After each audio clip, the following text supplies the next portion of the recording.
और आज हम एक फिल्म एक्सप्लेन करने जा रहे हैं जिसका नाम है फॉरबिडन एम्पायर, जो कि 2014 में आई थी। तो अपने श्रवण इंद्रों को मेरे मुखार बिंदु की ओर केंद्रित करें, क्योंकि ये बहुत ही दिलचस्प फिल्म है। और हाँ दोस्तों, अगर मेरी आवाज में आपको एक्सप्लेनेशन सुनना अच्छा लगता है तो हमारे चैनल को सब्सक्राइब करें, ताकि हम लोग ज्यादा बार मिल सकें। तो दोस्तों, मूवी की शुरुआत एक कहानी से होती है जिसमें बताया जाता है कि ये बात 17वीं शताब्दी की है। इस टाइम लोग बहुत ज्यादा ट्रेडिशनल थे, उन लोगों को चीजों के बारे में बहुत ज्यादा जानकारी भी नहीं थी।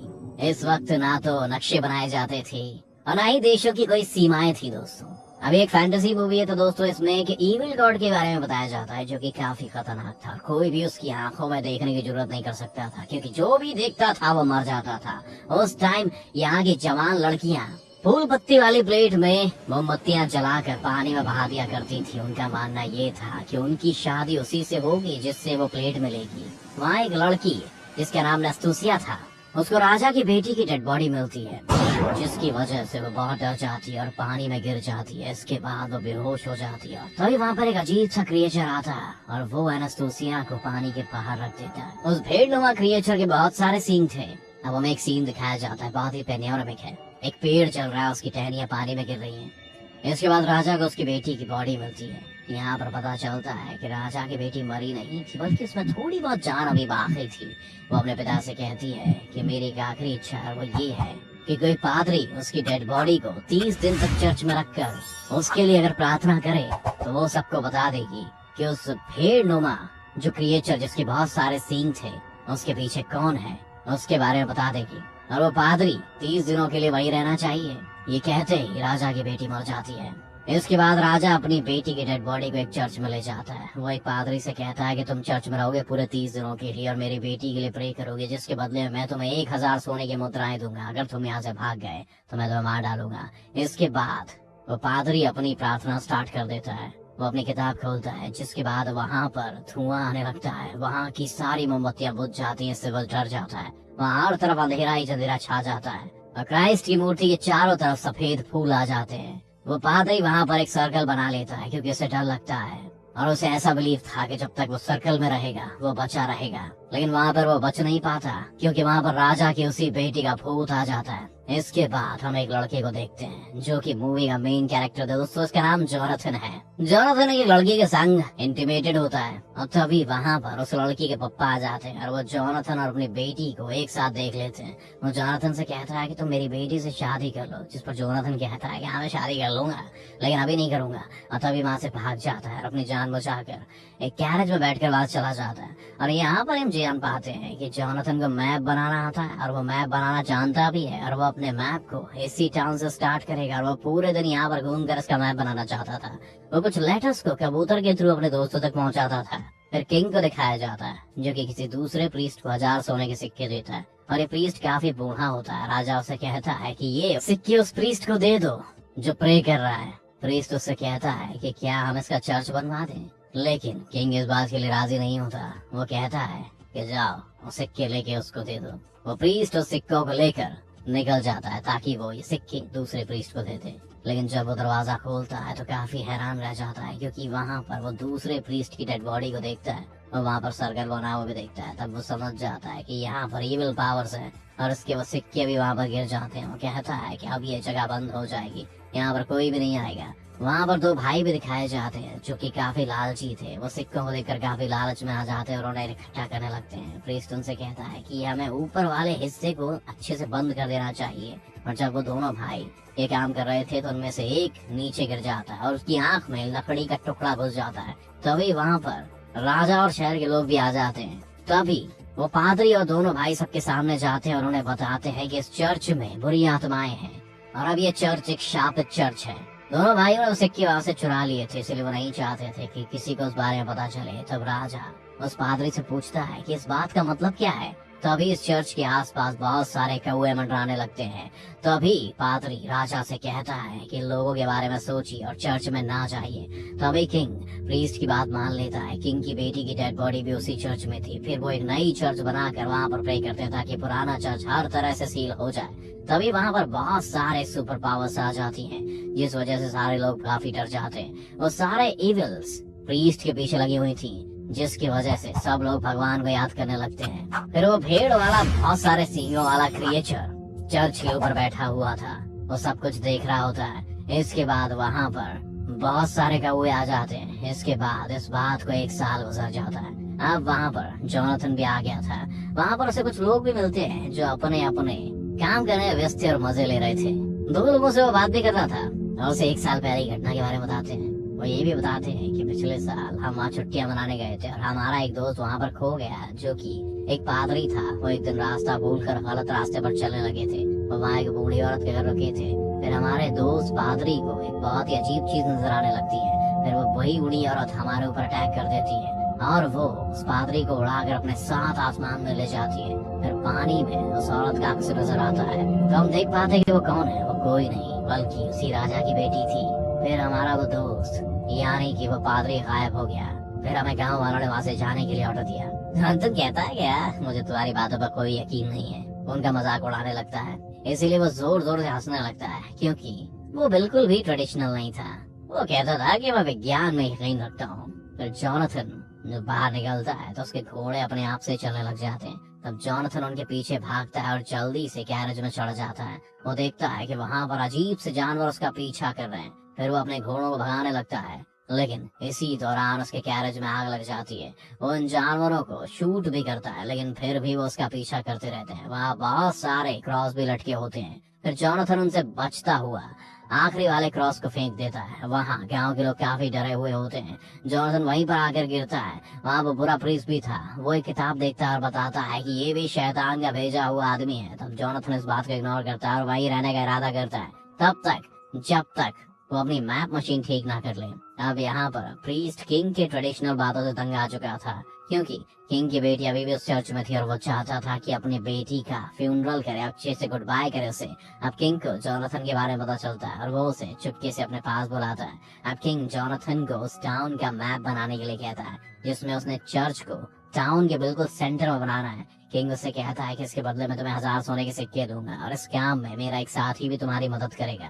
तब किंग उसे काम छुप कर करने के लिए कहता है, लेकिन प्रीस्ट को ये बात पता चल जाती है और वो उन्हीं 2 भाइयों को बुला लेता है। उन दोनों भाइयों को ब्लैकमेल करता है और कहता है कि मुझे पता है कि तुमने वहाँ से सिक्के चुराए हैं, इसीलिए किसी भी तरह करके चर्च को खुलने नहीं देना। फिर ये दोनों भाई जोनाथन के पास जाते हैं और उन्हें अपनी अपनी स्टोरी सुनाते हैं। एक भाई कहता है कि मैंने देखा था कि किंग की बेटी दोबारा जिंदा हो गई और उसके पीछे बहुत सारी झाड़ियां भी थी और वो उस पादरी को बहुत मारती है जो उसके लिए प्रे कर रहा था।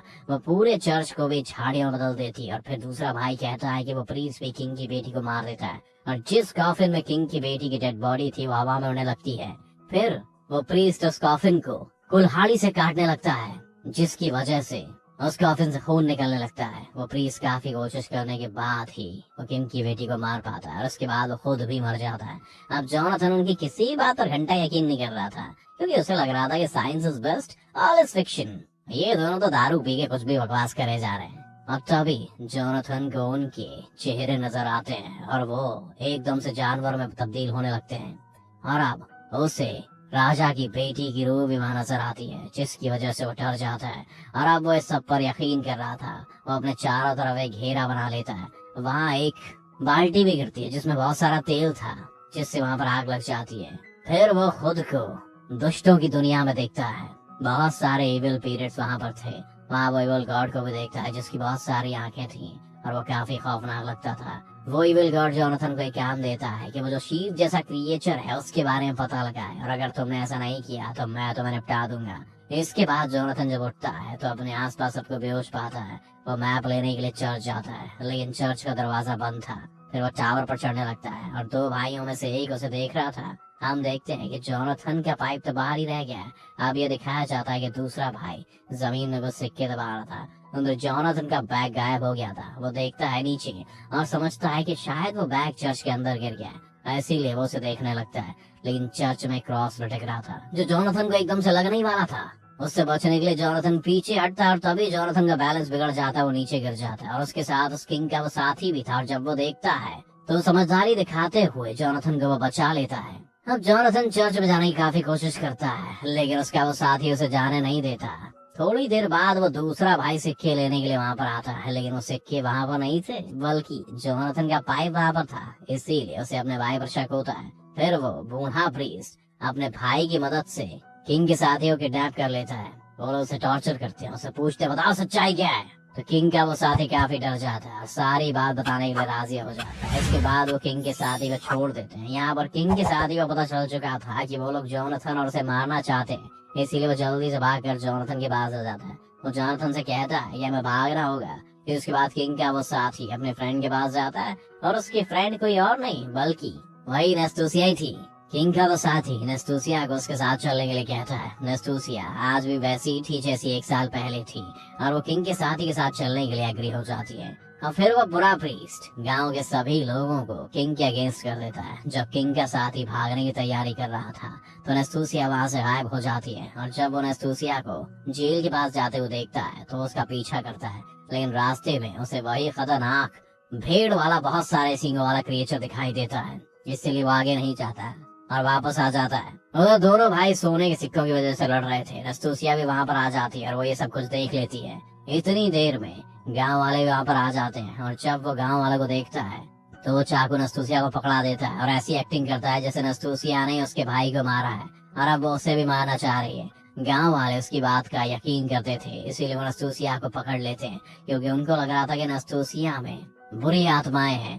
जोनाथन और राजा का वो साथी भाग रहे थे, लेकिन तभी वो झील में गिर जाते हैं, और तभी वो जोनाथन को उस बैग से खींचता है जो कि चर्च में गुम हो गया था, यानी कि उसका अपना ही था, और जोनाथन को उसका बैग मिल चुका था।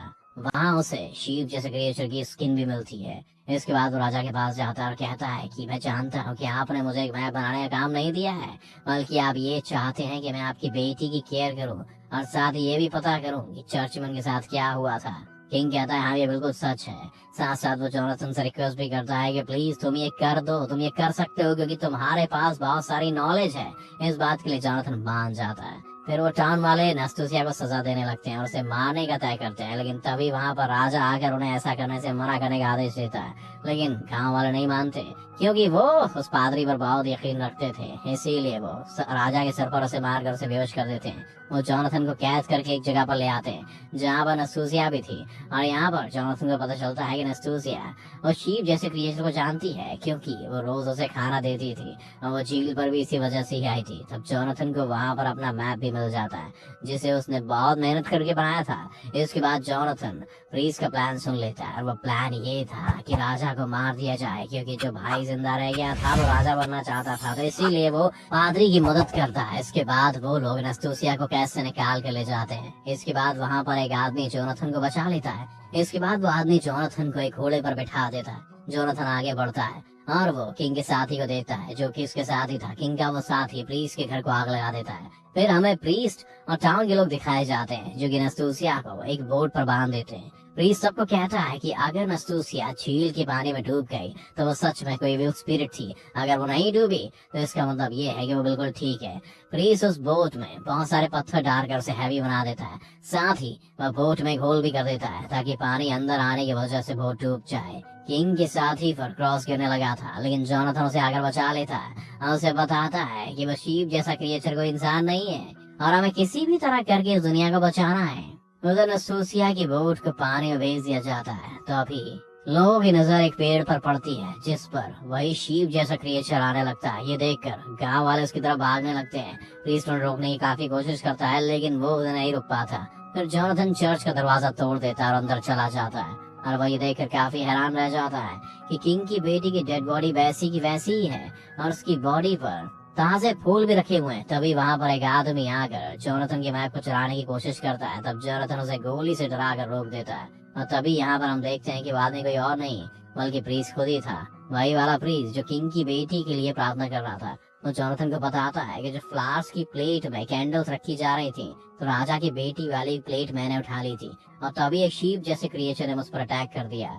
इस दौरान नेस्तुसिया भी पानी में गिर गई, तब मैंने शीप जैसे क्रिएटर की स्किन पहनकर नेस्तुसिया को बचा लिया। इसीलिए नेस्तुसिया रोज मुझे खाना खिला रही थी और मैंने कई बार भागने की कोशिश भी की, लेकिन मुझे इस बात का डर था कि अगर मैं पकड़ा गया तो बहुत बुरा हो गया और गांव वाले मुझे मार डालेंगे। और मैंने उन दोनों भाइयों के सिक्के चुराए थे, उन्होंने आपस में लड़वाया भी था। वो बताता है कि चर्च में मुझे 3 दिन गुजर गए थे, लेकिन फिर मुझ पर किसी ने अटैक कर दिया। तब जोनाथन उससे पूछता है कि किसने अटैक किया था, तो वो जोनाथन के पीछे इशारा करता है और वहाँ पर कोई और नहीं बल्कि वो बुरा प्रीस्ट ही था जो कि जोनाथन पर अटैक करके उसे बेहोश कर देता है। और ये था वो प्रीस्ट जिसने दूसरे प्रीस्ट पर अटैक किया था। फिर हमें राजा का वो साथी दिखाया जाता है जो शीप जैसे क्रिएचर की स्किन पहनकर टाउन के लोगों को अपने पीछे लगा रहा था। तब इस बात का उस लालची भाई को पता चल जाता है, और जब वो राजा के साथी को मारने लगता है तो गांव वाले उसे ऐसा करने से रोक देते हैं और वो राजा के साथी को बचा लेते हैं, क्योंकि उन्हें पता चल चुका था कि ये सब कुछ झूठ है, यानी कि कोई शीप जैसा क्रिएचर है ही नहीं। फिर वो बुरा प्रीस्ट दूसरे प्रीस्ट को भी किंग की बेटी के साथ कॉफिन में ही बंद कर देता है, और यहाँ पर वो रिवील करता है कि सब कुछ मैंने स्टार्ट किया था, क्योंकि मैं राजा की बेटी को बहुत पसंद करता था और मैंने ही शीप जैसे क्रिएचर की स्किन पहनकर किंग की बेटी पर अटैक किया था। तभी जोनाथन को होश आ जाता है और वो बुरे प्रीस्ट को अपने पास पाता है। वो प्रीस्ट जोनाथन को कहता है कि मैं यूरोप से नॉलेज लाया था जो मैं अपने पास ही रखना चाहता था, इसीलिए मैंने इन नई नई तकनीक और इन्वेंशंस को यूज करके ये सब कुछ किया। लोगों को चर्च में जो स्पिरिट्स नजर आ रही थी वो प्रोजेक्शन की वजह से थी। इसके बाद राजा का साथी नस्तोसिया को बचाने के लिए जाता है, लेकिन तब तक नस्तोसिया डूब चुकी थी।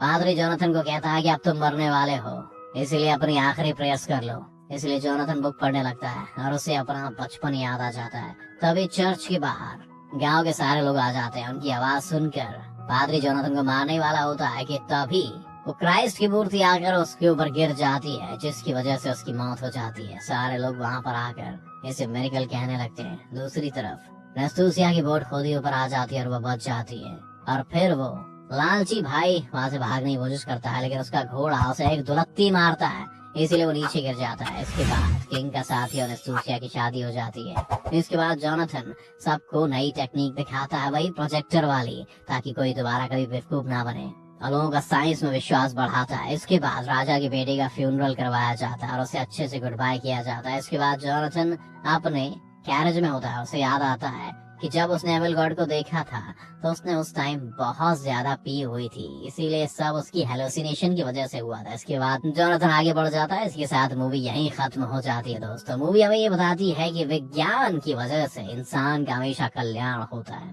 अगर आपको फिल्म की एक्सप्लेनेशन पसंद आई हो तो वीडियो को लाइक कर दें और हमारे चैनल को जरूर सब्सक्राइब कर दें। दोस्तों, मिलते हैं अगले वीडियो में।